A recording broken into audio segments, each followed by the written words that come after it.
अगली मौत किसकी। संजीव अपने दोस्तों राघव और प्रतीक के साथ बियर बार में बैठकर बियर पी रहा था। संजीव आज बहुत खुश लग रहा था। अरे यार, आज की पार्टी में तो मजा आ गया। तुम दोनों दोस्तों के साथ तो मेरी जिंदगी इतनी अच्छी है कि क्या बताऊं कितनी अच्छी है। अरे भाई, अब दोस्ती की है तो जीना मरना सब साथ में। हाँ अरे अरे यार सुनो, जल्दी से एक बियर और ऑर्डर करते हैं ना, एक आखिरी, और उसके बाद ये जश्न यहीं खत्म हो जाएगा। अरे हाँ हाँ, क्यों नहीं। वेटर, जल्दी से 2 बियर की बोतल लेकर आओ। आज मेरे दोस्तों को जश्न मनाना है, क्यों? इतने में वहां पर एक बहुत सुंदर लड़की छोटे छोटे कपड़े पहनकर हाथ में बियर की बोतल लेकर उसके पास आती है। ये लीजिए, आपने बियर ऑर्डर की थी ना, मैं लेकर आ गई। क्या बात है यार, इस बार की वेटर तो बड़ी सुंदर है। अब बियर लेकर आई हो तो अपने हाथों से ही पिला दो ना। हाँ हाँ, क्यों नहीं, जैसा आप बोलोगे मैं वैसा ही करूँगी। क्या बात है यार, अब तो लगता है रोज यहीं आना पड़ेगा। उसके बाद वो लड़की उन तीनों को बियर सर्व कर देती है। पार्टी करने के बाद वो तीनों अपने अपने घर जाते हैं। प्रतीक, संजीव और राघव को उनके घर छोड़कर जैसे ही अकेला अपनी कार में आकर बैठता है तो अचानक उसे एहसास होता है जैसे उसकी कार की पीछे वाली सीट पर कोई बैठा हुआ है। वो तुरंत पीछे मुड़कर देखता है। तुम यहाँ क्या कर रही हो? और तुम मेरी कार में कब आई? अरे तुम तो बार में वेटर थी ना। बस ऐसे ही मेरा दिल कर रहा था आपके साथ आपके घर चलने का, इसलिए मैं आपके साथ चली आई। अरे लेकिन तुम मेरी कार में आई कब? अभी कुछ देर पहले तो यहाँ पर मेरे दोस्त बैठे हुए थे। प्रतीक के इतना बोलते ही उस लड़के का चेहरा खतरनाक तरीके से बदल जाता है। उसकी आंखें पत्थर की तरह सफेद और पूरे शरीर पर नीली नीली नसें उभर आती है। गाड़ी चलाओ, पूरी स्पीड में चलाओ, और अगर तुमने गाड़ी रोकने की कोशिश भी की तो मुझसे बुरा कोई नहीं होगा। डर की वजह से प्रतीक के पसीने छूटने लगते हैं। उसका शरीर बुरी तरह से कांप रहा था। प्रतीक बिना कुछ सोचे समझे कार को फुल स्पीड से चलाना शुरू करता है। चलते चलते वो शहर से दूर एक पहाड़ी पर पहुंच जाता है और सामने अब सिर्फ पहाड़ी का किनारा दिख रहा है, जिसे देख प्रतीक घबराकर अचानक से कार को ब्रेक लगाता है। देखो देखो देखो देखो, मुझे छोड़ दो मुझे। अगर मैंने गाड़ी जरा सी भी आगे बढ़ाई तो हम दोनों नीचे गिरकर मर जाएंगे। ये तो तुम्हें पहले सोचना चाहिए था ना। अब कुछ नहीं हो सकता।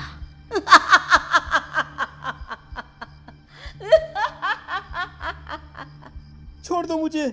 नहीं प्लीज मुझे छोड़ दो। प्लीज मुझे जाने दो। छोड़ दो मुझे। गाड़ी आगे बढ़ाओ। और तभी अचानक से बिना प्रतीक के स्टार्ट किए उनकी कार आगे बढ़ती है और गहरी खाई में गिर जाती है। उसके चीखने की आवाज एक चारों तरफ सुनाई देती है।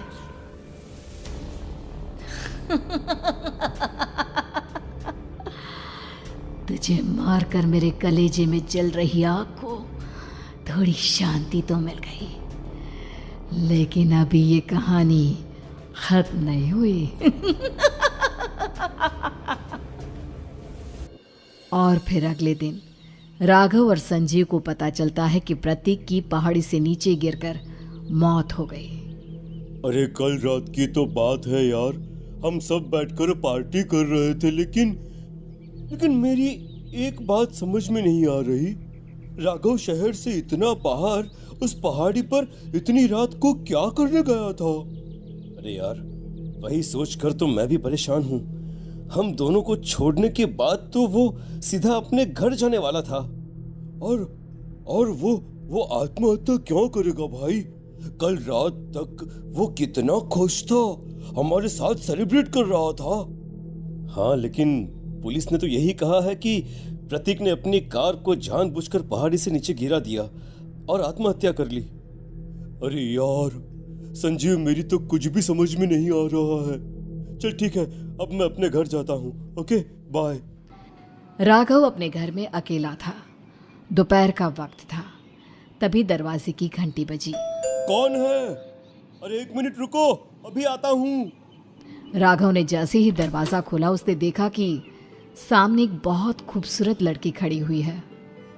कौन है आप और यहाँ किससे मिलने आई हैं?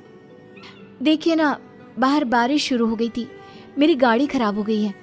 आपका घर नजर आया तो सोचा कुछ हेल्प ले लेती हूँ। क्यों नहीं, आइए ना, आइए आइए। मेरे कपड़े पूरे भीग चुके हैं, क्या आपके पास टॉवल मिलेगा प्लीज? राघव अपने बाथरूम से एक टॉवल लाकर उस लड़की को देता है। थैंक यू सो मच, अब मैं चलती हूँ। अरे इतनी क्या जल्दी है? आप चाहे तो बारिश रुकने तक यहाँ पर रुक सकती हैं। हाँ। लड़की ने पलटकर राघव की तरफ देखा। नहीं, मुझे जाना होगा, मेरा काम बाकी है। और वो वहां से चली गई। उस लड़की के जाने के बाद राघव अपने बाथरूम में नहाने के लिए गया और जैसे ही उसने बाथरूम में देखा तो उसका टॉवल वहीं पर लटका हुआ था। उसने टॉवल हाथ में लिया तो देखा कि उसका पूरा टॉवल खून के धब्बों से सना हुआ है। अरे अरे ये क्या? ये टॉवल तो मैंने उस लड़की को दे दिया था। ये वापस मेरे बाथरूम में कैसे आ गया? और इस पर ये खून के धब्बे कहां से आ गए? राघव ने आईने में देखा तो उसकी गर्दन पर एक बड़ा सा चाकू का कट लगा हुआ था जिससे खून बह रहा था, जिसे देख राघव के होश उड़ गए। हाँ, अरे ये क्या? मेरी गर्दन इतनी ज्यादा कटी हुई है और मुझे दर्द भी नहीं हो रहा है। ये क्या हो रहा है मेरे साथ? राघव घबराकर बाथरूम से बाहर आया और अपना मोबाइल उठाकर उसने संजीव को फोन लगाया। संजीव जल्दी से मेरे पास आ जाओ। मुझे लगता है कुछ बहुत बड़ी गड़बड़ है, जल्दी आ जाओ। उधर से आवाज आई, लेकिन वो आवाज संजीव की नहीं बल्कि एक लड़की की थी। कुछ अजीब नहीं हुआ है, बस तुम्हारी मौत तुमसे मिलने आई थी और तुम्हें मारकर चली गई। अब तुम इस दुनिया का हिस्सा नहीं हो राघव, इसलिए तुम्हें अपनी गर्दन के कटने का दर्द भी महसूस नहीं हो रहा। नहीं, ऐसा नहीं हो सकता, ऐसा नहीं हो सकता। कौन हो तुम? तुम्हारी मौत। अब संजीव के पास खबर पहुंचती है कि राघव ने अपने ही घर में चाकू से गर्दन काटकर आत्महत्या कर ली। ये सुनने के बाद संजीव के होश उड़ गए। वो पसीने से तरबतर हो गया और एक अनजाना डर अब उसके दिल को सताने लगा। संजीव के साथ ही उसका एक छोटा भाई राजीव भी रहा करता था। अपने भाई को इस तरह परेशान देखकर राजीव उसके पास आया।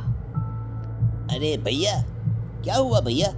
आप इतने घबराए हुए क्यों लग रहे हैं? प्रतीक और राघव की मौत, मेरा मतलब मेरी कुछ समझ में नहीं आ रहा भाई।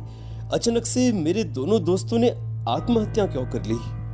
अरे वो तो मेरी भी समझ में नहीं आ रहा है भैया। हाँ, हो सकता है कि कोई परेशानी होगी और इसीलिए उन्होंने ऐसा किया होगा। हाँ, लेकिन दोनों की जिंदगी में एक साथ परेशानी और दोनों का इतनी खतरनाक तरीके से आत्महत्या करना, कहीं ऐसा तो नहीं मैं भी मर जाऊंगा? अरे आप ऐसी बातें क्यों कर रहे हैं भैया? वैसे ही मैं इतना परेशान हूँ। जब से अंजलि ने मेरा साथ छोड़ा है तब से सब कुछ बहुत अजीब सा हो गया है। रोज रात को डरावने सपने आते हैं। ऐसा लगता है जैसे अंजलि बार बार मेरे सपनों में आकर मुझे डराने की कोशिश करती है। अंजलि का नाम सुनते ही संजीव की आंखें फट गई और उसके गले में आवाज अटक गई। उसके चेहरे पर घबराहट साफ नजर आ रही थी। कौन थी वो लड़की जिसने प्रतीक और राघव को आत्महत्या की आड़ में मौत की घाट उतार दिया? और कौन थी अंजलि जो बार बार राजीव के सपनों में आकर उसे डरा रही थी? अंजलि का नाम सुनकर संजीव इतना घबरा क्यों गया? इन सवालों के जवाब जानने के लिए देखिए इस खतरनाक कहानी का अगला भाग।